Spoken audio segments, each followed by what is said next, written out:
we're going to start with a story that I found a little bit odd when it crossed the news wires, and that is that Apple TV Plus subscribers who are in the US are now going to be getting access to over 50 movies as part of their existing Apple TV Plus subscription. So your normal $9.99 a month Apple TV subscription that you've been using to watch all sorts of great TV shows like Ted Lasso or Silo or many of the other shows that are on Apple TV Plus.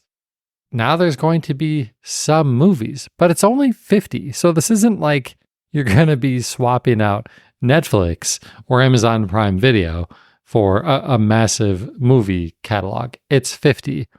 And it's an interesting 50.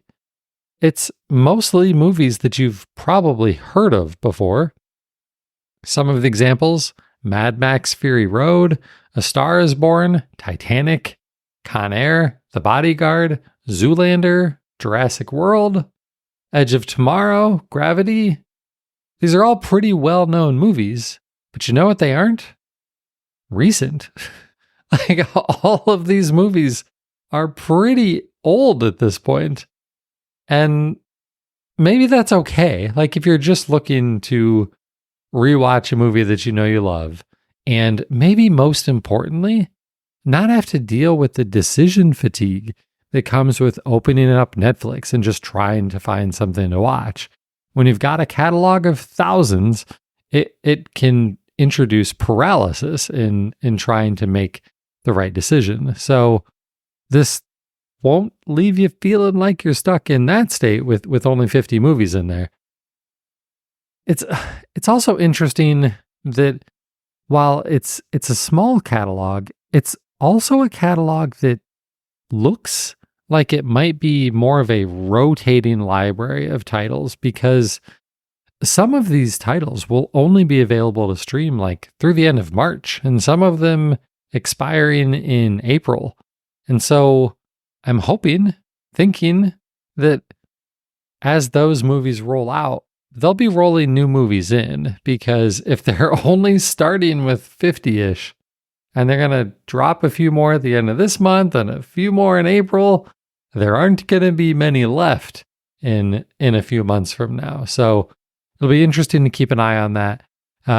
While these are older movies, many of them are available in 4K, which is of course basically like required at this point, I think.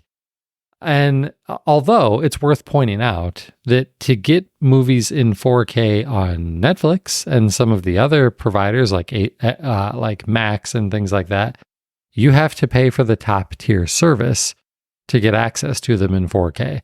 And in this, they're just included with the base $9.99 a month subscription.